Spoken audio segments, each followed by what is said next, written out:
G'day, g'day, g'day. Mathematical KM here. Remember their initials, not a title. Keith Malumbi. Round 2 of the Hetherington Memorial Trophy at the Tuggeranong Chess Club in Canberra. Okay, and I'm weighing in at a hefty 1473. Yep, we've gone up 20 odd points over the change of the month and over the Easter. And playing a young lad, 13 years of age by the look of it, and not yet rated, but enjoying his time at the chess club. And let's see how the game went. So I'll keep going till we leave the standard, and in fact there's a slight deviation here already. Bishop hits c4, tip for beginners. Immediately go to the e6.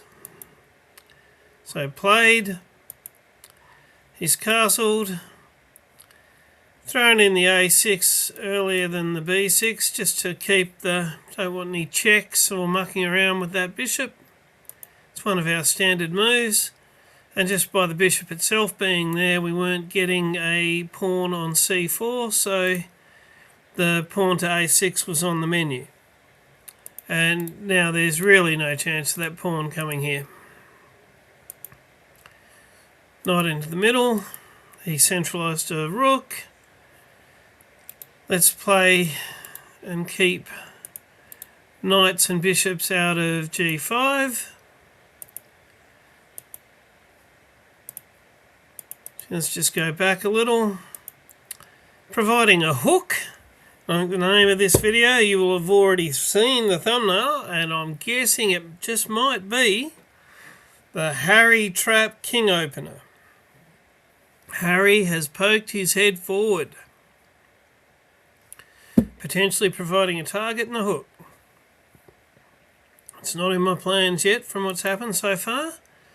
Nearly finished the, excuse me, the whole Hippo. Got pawn forward and bishop fianchetto to go. But bang, it's called an inaccuracy, but white has pushed. And generally speaking, you don't want to be opening rooks up on your king. The Lego, and then where you attack in the direction of your pawn chain, which is where his king is. So that's all good. Many a reason to e5 is best. There we go. Okay. a3 is good. Okay, developing move over on the queen side. I've kind of even at this point got in my mind that eventually I might get these pawns forward, these things developed, and castle queenside and throw my pawns and pieces down the board at his king as just a vague plan. I'm certainly, maybe this is I don't know. Computer says castle kingside. It would give me a rook behind the pawn to throw forward, but I'm thinking my king's safer in the middle and potentially even castling queenside as we come into an endgame, if there will be an endgame. Anyway, so let's see what happens. I throw the f-pawn forward. I've got two defenders. He's only got the one attacker. Of course, his pawn has got two defenders and only the one attacker, so he could just keep the tension. Strangely, and that was the best move, edge to black already. His best move is that a-pawn just chugging along to a4, but then e takes is there. And my eyes didn't light up, or if they did, I've got a bad poker face. But from there, Harry's looking a little bit on thin ice. How do I get Harry? It's all about Harry. Bishop takes Harry. How, you ask? Well, sure, this knight and this pawn need to be out of there, but we can arrange that. I'm thinking that moving this knight here is not obviously getting one of the pieces out of the way of the bishop. What it looks like it's doing, and in a very real sense it is lining up on that e-pawn. He can't play f3. So in the absence of any other major, even that bishop back might change my plans. But if I can take that pawn, even with the bishop back it wouldn't change. Whatever he takes me back with, could be the knight, I will take with this pawn, which is sure it's only taking back, except notice my bishop is now aimed at Harry. And the odds are that having taken back and providing a threat on that knight, the most likely outcome is something taking too many arrows. I'll have taken here and he will take me and the bishop will get Harry and keep the king trapped in there. Now I was worried about, what if he traps me? But I'm thinking I won't be trapped. I was thinking h5. But let's see how it goes. They wanted that castle. Just without the cunning plan, castling does make a degree of sense there. But he's lashed out with a mistake, kicking my knight away, but my knight always wanted to go away and take that pawn. He takes with his knight. I take. Harry is in danger. Takes my pawn. And it is the best move. I was worried about being trapped in there. Funnily enough, g4 is not any part of his top three. Bishop to b2.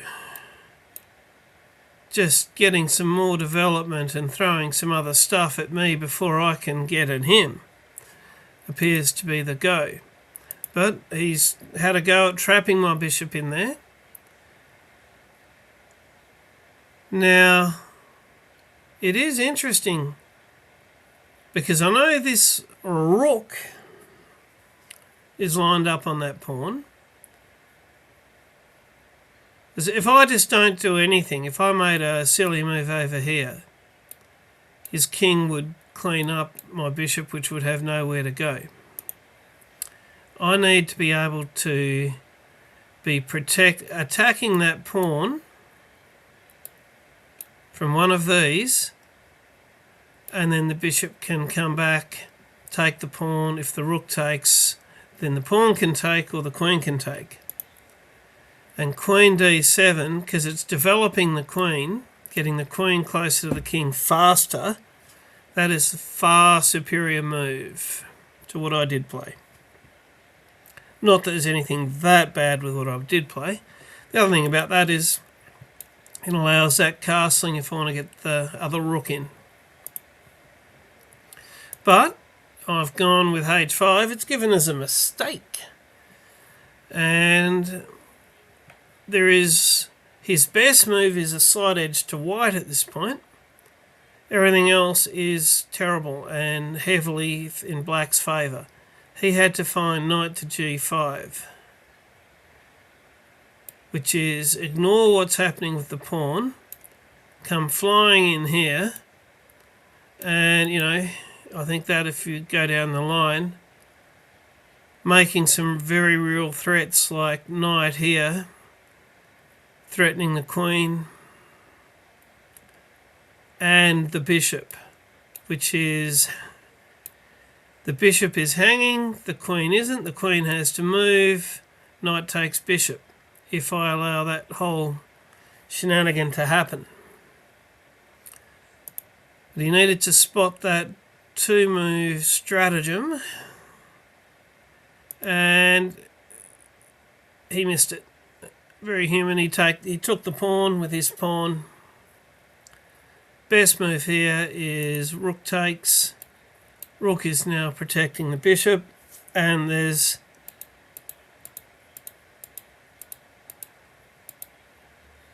in this little block there's 2 black pieces and no white pieces hunting that king, and the king can't run except towards the black pieces.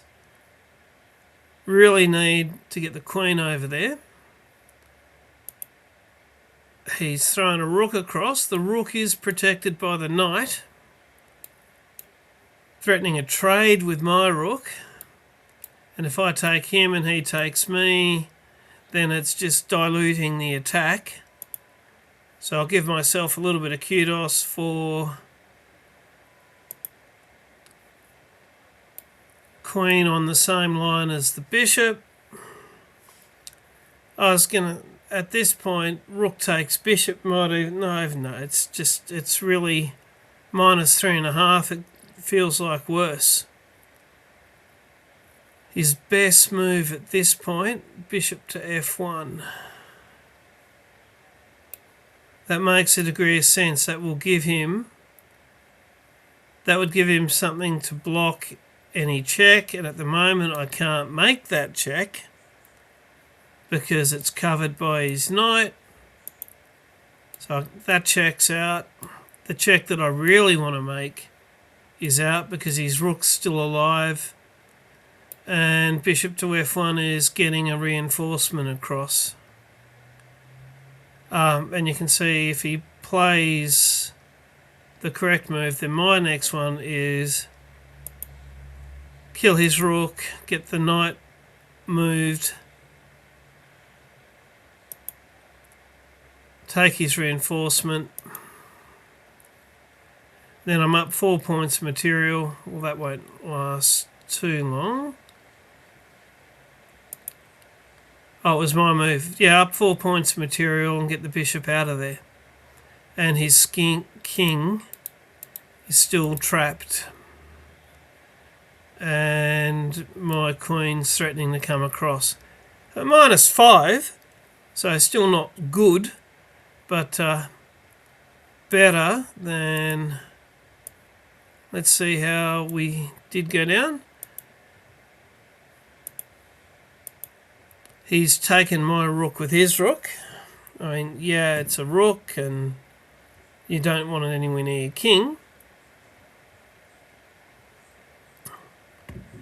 And is it called a poison rook?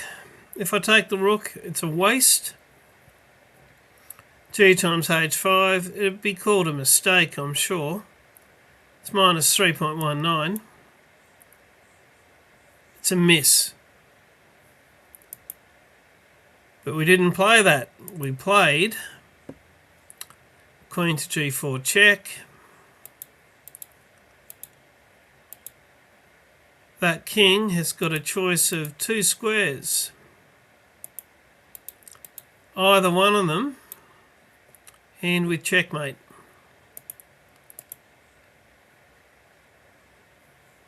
And let's see, that's checkmate in 19 moves. So who says the hippopotamus is not aggressive? Today's hippo with the Harry Trap Kingmaker was aggressive.